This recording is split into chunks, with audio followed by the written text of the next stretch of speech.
Hi dear friends, welcome to Village Teaching Vaati. நல்ல மனிதநேயத்தை வளர்த்து நல்ல சமுதாயத்தை உருவாக்குவோம். ஹாய் ஃப்ரெண்ட்ஸ், ஆர்ஆர்பி பார்த்தீங்கன்னா கடந்த 2024 நடந்த டெக்னீஷியன் கிரேட் ஒன்னுக்கான ரிசல்ட்ஸ் பப்ளிஷ் பண்ணியிருக்காங்க. அதை பற்றின முக்கியமான விவரங்களை நம்ம பார்க்கலாம். சரிங்களா? அதாவது கடந்த 2024ஆம் ஆண்டு டிசம்பர் 19லிருந்து டிசம்பர் 20 வரைக்கும் பார்த்தீங்கன்னா எக்ஸாம் கண்டக்ட் பண்ணாங்க டெக்னீஷியன் கிரேட் ஒன்னுக்கு. ஸோ அதுக்கான ரிசல்ட்ஸ் இப்போ பப்ளிஷ் பண்ணியிருக்காங்க. அது கூடவே பார்த்தீங்கன்னா கட் ஆஃப் மார்க்னு சொல்லியிருக்காங்க. சரிங்களா? கட் ஆஃப் மார்க் பொறுத்த வரைக்கும் பார்த்தீங்கன்னா அவுட் ஆஃப் 100 மார்க்குக்கு, சரிங்களா, கேட்டகரி வைஸ் சொல்லியிருக்காங்க. இது டெக்னீஷியன் கிரேட் 1 சிக்னலுக்கு மட்டும்தான். இன்னும் டெக்னீஷியன் கிரேட் 3க்கு வரல. ஸோ டெக்னீஷியன் கிரேட் 3க்கும் விரைவாக பப்ளிஷ் பண்ணுவாங்க. ஸோ டெக்னீஷியன் கிரேட் 1க்கு பார்த்தீங்கன்னா cut off mark out of 100க்கு யூஆர் கேட்டகரிக்கு 61.29ம், எஸ்சிக்கு பார்த்தீங்கன்னா 54.57ம், எஸ்டிக்கு 47.34ம், ஓபிசிக்கு 59.49ம், இடபிள்யூஎஸ் கேட்டகரிக்கு 54.01ம், எக்ஸர்வீஸ்மேனுக்கு 37.02ம், அதுக்கப்புறம் பிடபிள்யூடி கேண்டிடேட் அதில் லோகோமோட்டர் டிசேபிலிட்டி அந்த கேட்டகரிக்கு பார்த்தீங்கன்னா 34.60 அப்படின்னு சொல்லியிருக்காங்க. ஸோ இதுதான் கட் ஆஃப் மார்க்கோட விவரங்கள். ஓகேங்களா?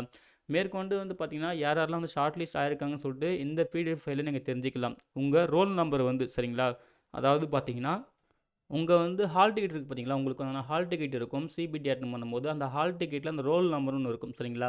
அந்த ரோல் நம்பர் யூஸ் பண்ணி தான் நீங்கள் சர்ச் பண்ணி தெரிஞ்சுக்கணும் உங்கள் நம்பர் ஷார்ட் லிஸ்ட் ஆயிருக்கீங்க இல்லைன்னு சொல்லிட்டு. அந்த ரோல் நம்பர் பார்த்தீங்கன்னா உங்கள் ஹால் டிக்கெட்லையும் சரி, நீங்கள் டெக்னீஷியன் கிரேட் ஒன்னுக்கு அப்ளை பண்ணியிருப்பீங்க இல்லையா, அந்த அப்ளிகேஷன்லையும் சரி, அதெல்லாம் ரோல் நம்பரே இருக்கும். ஸோ அதை நோட் பண்ணிக்கோங்க. சரிங்களா? ரோல் நம்பர் வேறு, ரிஜிஸ்ட்ரேஷன் நம்பர் வேறு. இங்கே ரோல் நம்பர் மட்டும் தான் நீங்கள் யூஸ் பண்ணுற மாதிரி இருக்கும். சரிங்களா? இப்போது இந்த சிபிடிக்கான ரிசல்ட்ஸ் பப்ளிஷ் பண்ணியிருக்காங்க. இந்த ரிசல்ட்ஸ் பார்க்கறதுக்கு முன்னாடி யாரெல்லாம் ஷார்ட் லிஸ்ட் ஆயிருக்கீங்களோ ஃபஸ்ட்டு செக் பண்ணிக்கோங்க. சரிங்களா? உங்கள் ரோல் நம்பர் இருக்கான்னு செக் பண்ணிக்கோங்க.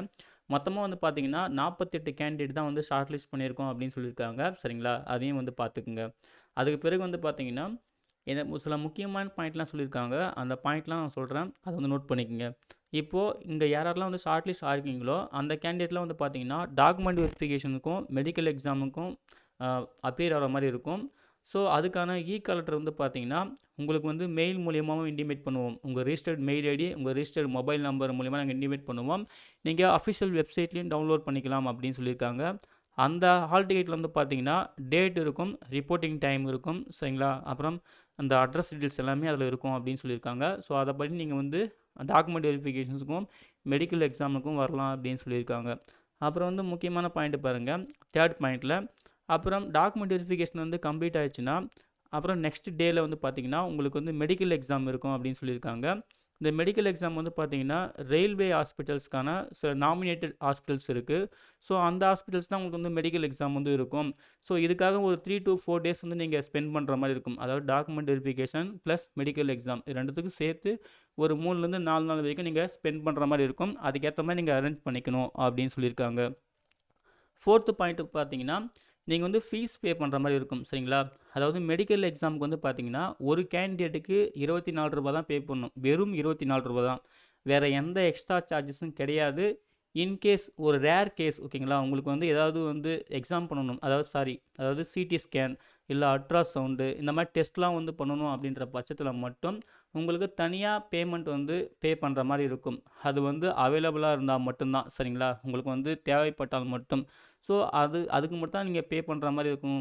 மற்றபடி பார்த்தீங்கன்னா நீங்கள் எந்த எக்ஸ்ட்ரா சார்ஜஸும் பே பண்ண தேவையில்லை அப்படின்னு தெளிவாக சொல்லியிருக்காங்க. ஸோ அந்த ஸ்பெசிலிட்டி அந்த ரயில்வே ஹாஸ்பிட்டலில் இருந்தால் மட்டும்தான் அது சாத்தியம் அப்படின்னு சொல்லியிருக்காங்க. சரிங்களா?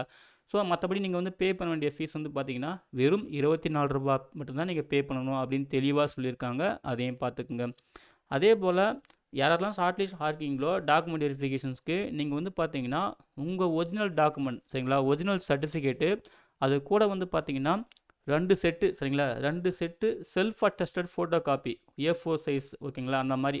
ஸோ செல்ஃப் அட்டஸ்ட் ஃபோட்டோ காப்பியோட 2 செட்டு அந்த ஜெராக்ஸ் காப்பி எடுத்துக்கிட்டு கூட ஒரிஜினல் டாக்குமெண்ட் எடுத்துக்கிட்டு டாக்குமெண்ட் வெரிஃபிகேஷன்ஸ்க்கு அப்பியர் ஆகணும். அதாவது நோட்டிஃபிகேஷனில் என்ன மாதிரி இந்த சர்டிஃபிகேட் ஃபார்மேட்லாம் கொடுத்துருந்தாங்களோ, என்னென்ன சர்டிஃபிகேட்லாம் எடுத்துகிட்டு வரணுமோ அப்படின்னு சொல்லிட்டு அந்த டெக்னீஷியன் நோட்டிஃபிகேஷன் இருந்தாங்க இல்லையா, ஜாப் நோட்டிஃபிகேஷனில் அதில் தெளிவாக கொடுத்துருக்கு.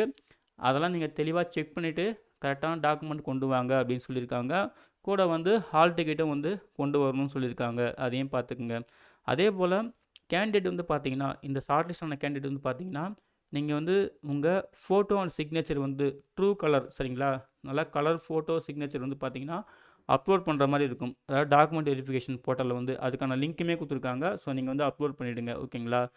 அதே போல் இந்த அப்லோட் பண்ணுற அந்த ஃபோட்டோவும் நீங்கள் ஹார்ட் காப்பியாகவும் நீங்கள் வச்சுக்கோங்க. மினிமம் ஒரு 10 காப்பீஸாவது வச்சுக்கோங்க. ஏதாவது கேட்பாங்க சரிங்களா, ரெக்ரூட்மெண்ட் ப்ராசஸ் கேட்பாங்க. ஸோ அதையும் வந்து பார்த்துக்குங்க. அப்புறம் 6th பாயிண்ட் வந்து பார்த்தீங்கன்னா, இந்த டாக்குமெண்ட் வெரிஃபிகேஷன்ஸ் ஃபார்மேட் இருக்குது பார்த்தீங்களா, சர்டிஃபிகேட் ஃபார்மேட்டு, அது வந்து ஒன்றில் இங்கிலீஷில் இருக்கணும், இல்லைனா ஹிந்தியில் இருக்கணும் அப்படின்னு சொல்லியிருக்காங்க. ஓகேங்களா. ஸோ இதை வந்து பார்த்துக்குங்க. ஒன்று இங்கிலீஷ்லேயும் இருக்கணும், இல்லை ஹிந்தியில் இருந்தாலும் ஓகே அப்படின்னு சொல்லியிருக்காங்க. அந்த ஃபார்மேட்டையும் வந்து பார்த்துக்குங்க. அதே போல் அடிஷ்னல் டைம்லாம் எதுவும் கொடுக்க மாட்டோம் அப்படின்னு தெளிவாக சொல்லியிருக்காங்க. டாக்குமெண்ட் வெரிஃபிகேஷன்ஸ் வந்து கரெக்டாக சொன்ன டைமிங்கில் ரிப்போர்ட் பண்ணி சொன்ன டேட்டில் சொன்ன டைமிங்கில் வந்து அட்டன் பண்ணிடுங்க அப்படின்னு சொல்லியிருக்காங்க. அதையும் வந்து நோட் பண்ணிக்கோங்க. சரிங்களா.